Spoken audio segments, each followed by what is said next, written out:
میرے مولا حسین فرماتے ہیں من کانا بادلن فینا فلیرحل معنا. بڑا عنوان ہے حسین ابن علی کا، پیغام دینے کا وقت ہے. کربلا والوں کی یاد میں ہم جمع ہیں. عالمی سطح پر ایک بہت بڑا طبقہ ہے جو مجھے اور آپ کو اس وقت سن رہا ہے. حسین ابن علی کا پیغام لیتے جائیے.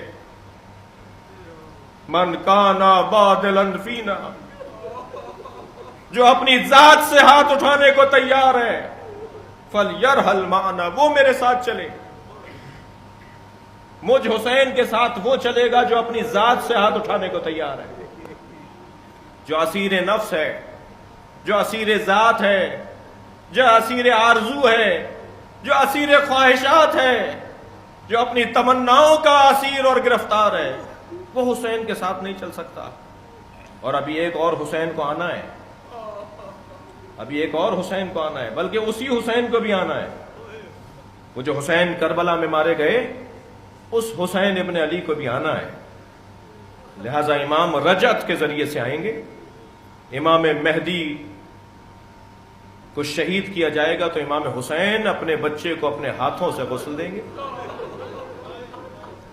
پھر میرے مولا حسین امام مہدی کا جنازہ پڑھائیں گے، اور عالمی سطح پر حسین ابن علی کی 10 سال تک حکومت ہوگی. نہ کوئی بارڈر ہوگا، نہ کوئی پاسپورٹ ہوگا، نہ کوئی ویزا ہوگا، نہ کوئی شناخت باقی رہے گی. عالمی سطح پر امام حسین کی 10 سال اس زمین پر حکومت ہوگی. اس حسین کو ابھی آنا ہے جس حسین کا ساتھ نہیں دیا گیا.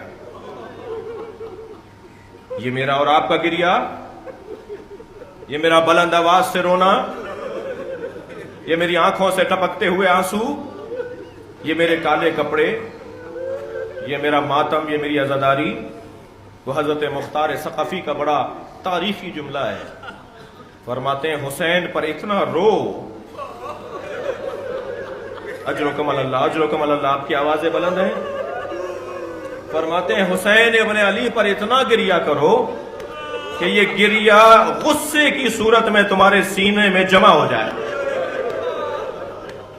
یہ غصے کی صورت میں یہ گریا غصے کی صورت میں تمہارے سینے میں جمع ہو جائے، اور جب آخری حسین آئے تو مدد کرنے میں کوتاہی نہ ہو. جیسے پہلے حسین کا ساتھ چھوڑا گیا. کیوں جمع ہے، کیوں رو رہے ہیں؟ اس سے اچھا نظام مجھے نہیں نظر آتا کہیں. یہ عزاداری کا جو نظام ہے، یہ جو گریہ ازاری کا جو انداز ہے، یہ جو عزاداری کا، میں یہ بات روشن ہے، میں یہ جملہ کہتا ہوا گزرنا چاہتا ہوں. صرف شیعہ امام حسین کی عزاداری نہیں کرتے. آج جو مغربی ممالک میں، سمندر پار علاقوں میں مختلف ادیان کے حامل لوگ امام حسین کو یاد کر رہے ہیں، وہ سب شیعہ نہیں ہیں. جی پاکستان کے اندر، ہندوستان کے اندر سب شیعہ امام حسین کو یاد نہیں کرتے. میں ان قوموں کے نام لینے سے گریز کرتا ہوں کہ جو امام حسین کو یاد کرتے ہیں. صرف ایک جملہ کہتا ہوا آگے بڑھ جاتا ہوں، اور وہ یہ کہ ہر زندہ ضمیر حسین کو یاد کرتا ہے، ہر بیدار دماغ حسین کو یاد کرتا ہے. دنیا کا کوئی ملک نہیں ہے جہاں امام حسین کی یاد میں آج مبتلا نہ ہو، لوگ مبتلا نہ ہو، لوگ منور اور حامل اعضا نہ ہو. اس وقت ہر جگہ امام حسین کی عزاداری ہے. عزیزو، یہ کس نے کہہ دیا کہ ہماری ہے کربلا؟ یہ کس نے کہہ دیا کہ ہماری ہے کربلا؟ حق بات تم کہو تو تمہاری ہے کربلا. حسین ابن علی کا ساتھ دینا یہ کوئی کسی کی ملکیت نہیں ہے. جو دینا چاہتا ہے جی. بھائی حضرت ابراہیم نے آواز دی تھی نا کہ کون ہے جو اللہ کے گھر کی زیارت کو آئے، تو آج تک انہی کی آواز پر ہم حج کرنے جا رہے ہیں نا.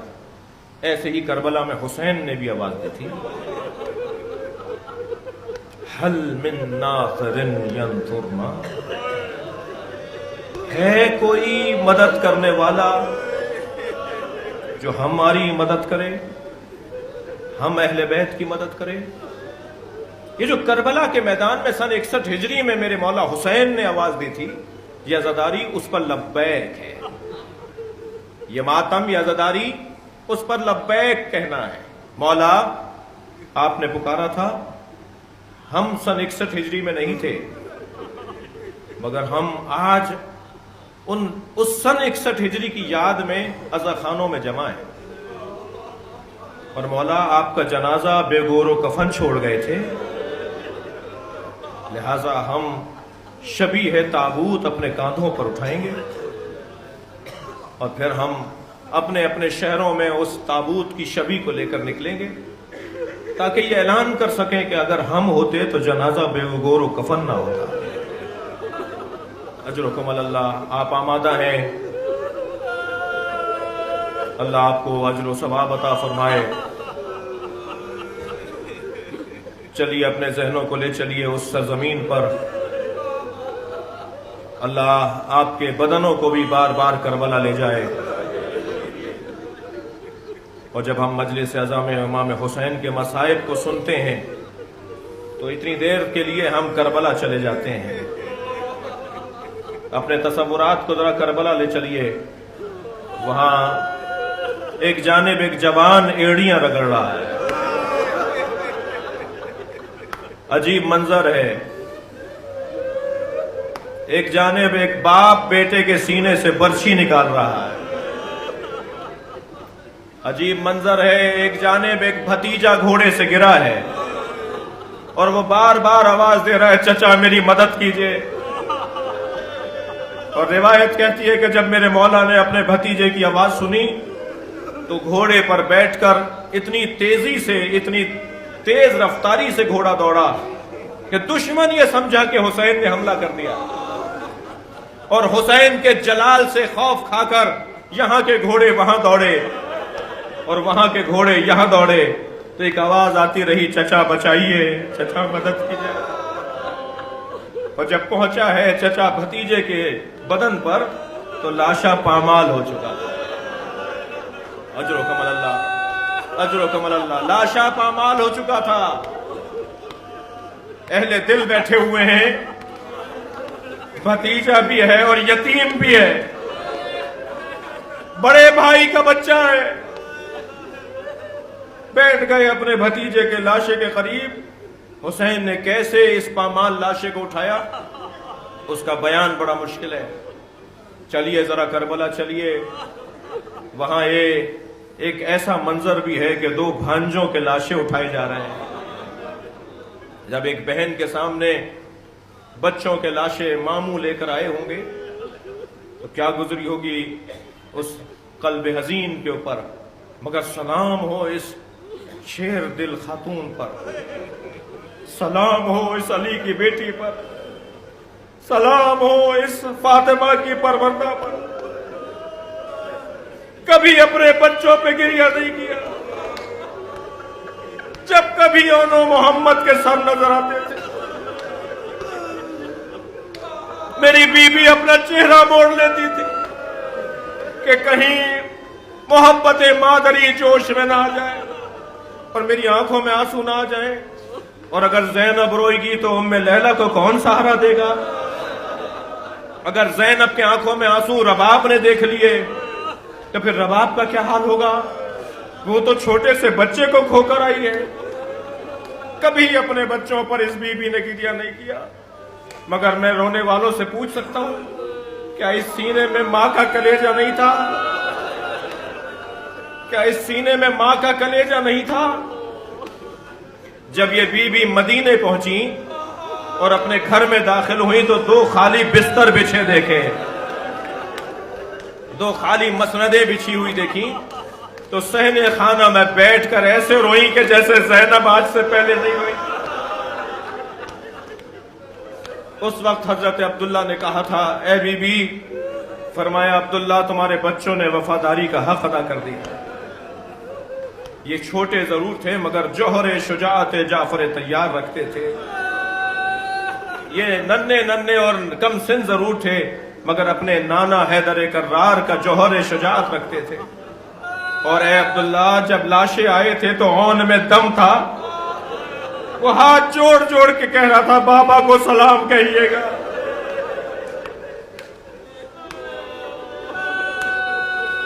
کربلا میں عزادارو یہ منظر بھی تھا. اس کربلا کے سورج نے یہ بھی تو دیکھا کہ ایک باپ ننھے سے بچے کو لایا ہے. اجرکم اللہ، اجرکم اللہ. آپ کی آوازیں بلند ہیں. جب مجلس اعظم میں بیٹھا کریں تو حق پرسا یہ ہے، یہ سنت مصطفیٰ ہے، یہ نبی مکرم کی سنت ہے حسین پہ رونا. ہم تو شہادت کے بعد حسین پہ رو رہے ہیں نا. نبی مکرم نے شہادت سے پہلے حسین پہ گریہ کیا ہے. زندہ کا گریہ، زندہ کا ماتم، یہ سنت نبی ہے. وہ زندہ ظاہری زندگی رکھتا ہو یا وہ زندہ شہادت کی وجہ سے زندہ کہلائے. چلیے کچھ دیر اور کربلا میں رہیے. وہاں ایک عجیب منظر نظر آ رہا ہے. جب ننھا سا لاشا قبر کے حوالے کر دیا، تب ایک اکیلا فرزند زہرا، علی کا لال، نبی کا نواسا، حجت خدا، جس کی وجہ سے یہ کائنات سانس لے رہی ہے، وہ گھوڑے پر بیٹھ کر روانہ ہو رہا ہے اور اکیلا کھڑا ہے. لاکھوں کا لشکر ہے، ہر طرف سے حملہ ہے، مگر جلال حسینی یہ ہے کہ جہاں حسین گھوڑا موڑتے ہیں وہاں فوجیں فرار کرتی نظر آتی ہیں. ایک بھاگتے ہوئے سپاہی سے دوسرے نے پوچھا اس سے ڈرتے کیوں ہو؟ کہنے لگے تمہیں نہیں پتا اس کے ایک بھائی کا نام عباس ہے. جن کے نام میں جلال تھا، جن کے نام میں جلال تھا، وہ کربلا کے میدان میں اکیلے کھڑے ہیں. اب ایک ایسا وقت بھی آیا کہ ایک بہن ہے جو ٹیلے پہ کھڑی دیکھ رہی ہے. اجرکم اللہ، اجرکم اللہ. میں اپنے بیان کو منزل تک لے جا رہا ہوں. ایک بہن ہے جو ٹیلے پہ کھڑی دیکھ رہی ہے. اور عزادارو، آپ کو معلوم ہے کہ بہن بھائی کے رشتے میں کتنی حساسیت ہوتی ہے. بہن اور بھائی بھی حسین اور زینب جیسے. اللہ اکبر. ایک بلندی پہ کھڑے ہو کر زینب کبریٰ دیکھ رہی ہیں کہ حسین گھوڑے پہ ڈگمگا رہے ہیں. اور حسین اس لیے ڈگمگا رہے ہیں کہ کوئی تیر مارتا ہے، کوئی تلوار لگا کے جاتا ہے. اکیلا فرزند زہرا ہے. جب پوچھا تھا نا مختار نے حرملہ سے کہ تو نے کربلا میں کیا کیا تھا جو حسین کی زوجہ تیرے مرنے کا تمنا کرتی ہے کہ کب حرملہ مارا جائے گا؟ کہنے لگا میں نے کام تو بڑے بڑے کیے ہیں، مگر شاید رباب میرے مرنے کی تمنا اس لیے کرتی ہیں کہ علی اصغر کو بھی میں نے مارا اور حسین کو بھی گھوڑے سے میں نے گرایا. حسین گھوڑے سے گر نہیں رہے تھے.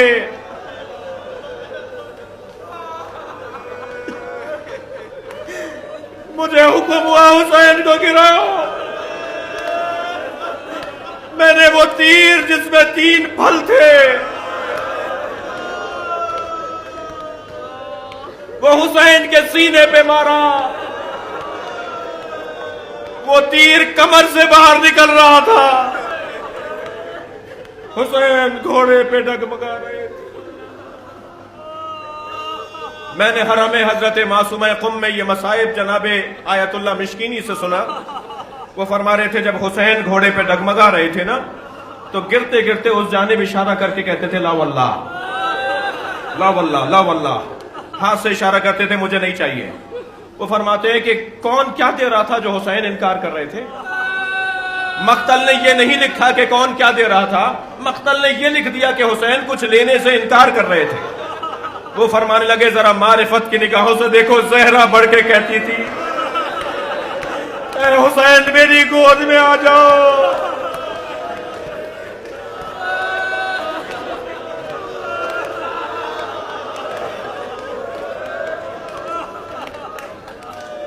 اور حسین کہتے تھے اماں یہ میرا امتحان ہے، مجھے خود گرنے دیجئے.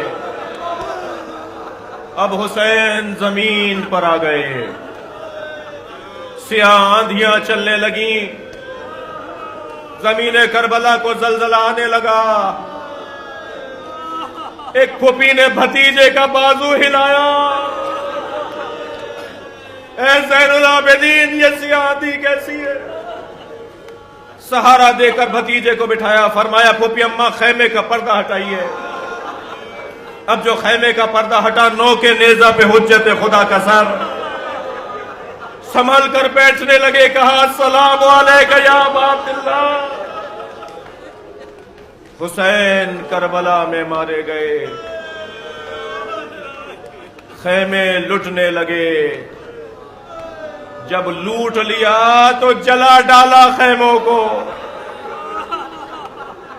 عاشور کا دن ڈھل گیا، شام غریباں آ گئی، وہ ننھے ننھے بچوں کو لیے ایک ماں، ایک پھوپھی، کاروان حسینی کی سالار زینب کبریٰ۔ عزاداروں، مجھے نہیں معلوم کہ پانی کہاں سے آیا، 3 دن کے پیاسے بچے، 3 دن کے پیاسے بیویاں، لیکن اتنا ہے کہ جب پانی آیا تو میری بی بی زینب نے کوزوں میں پانی بھر بھر کے بچوں کی طرف پیش کیا۔ سب سے زیادہ پانی پانی کہنے والی تو سکینہ تھی نا، کبھی چچا سے جا کر کہتی تھی چچا عباس، کبھی بابا کا دامن پکڑ کے کہتی تھی بابا بچے پیاسے ہیں۔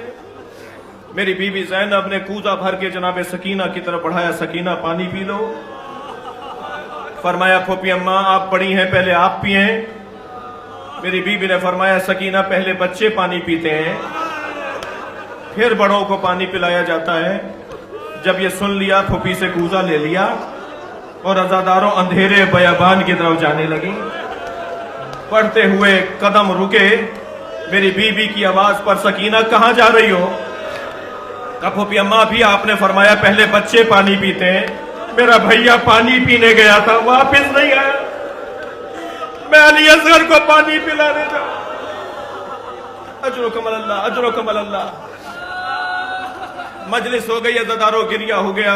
ایک جملہ اور سن لیجئے، یہ رات جو شام غریباں کی رات ہے، یہ غریبوں کی ضرور ہے مگر دین کے امیروں کی رات ہے، یہ لٹے ہوئے قافلے کی تو رات ہے مگر آج تک جو لوگوں کو عزت عطا کر رہے ہیں یہ ان لوگوں کی رات ہے۔ کیسے گزری یہ رات، کیسے گزری یہ رات؟ اتنا طے ہے کہ یہ بی بی کبھی ایک بچے کو سنبھالتی تھی، کبھی دوسرے بچے کو سنبھالتی تھی، اور ایک امام ہے جو سجدے میں سر رکھے شکراً شکرا حقاً حقا کی تسبیح پڑھ رہا ہے۔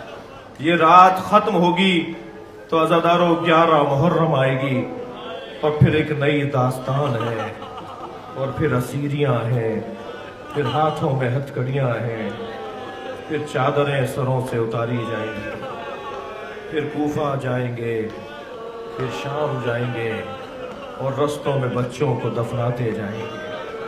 الا لعنت اللہ علی قوم الظالمین فسیعلم الذین ظلموا ای منقلب ینقلبون۔ یا اللہ ان آوازوں پر رحمت نازل فرما، رونے والوں کی توفیقات میں اضافہ فرما، اس عزا خانے کے بانیان مرحومین کی مغفرت فرما، جو لوگ شریک ہوتے آئے اور اس سال ہمارے درمیان نہیں ہیں ان کی مغفرت فرما، امام زمانہ کے ظہور میں تعجیل فرما، قبولیت عزا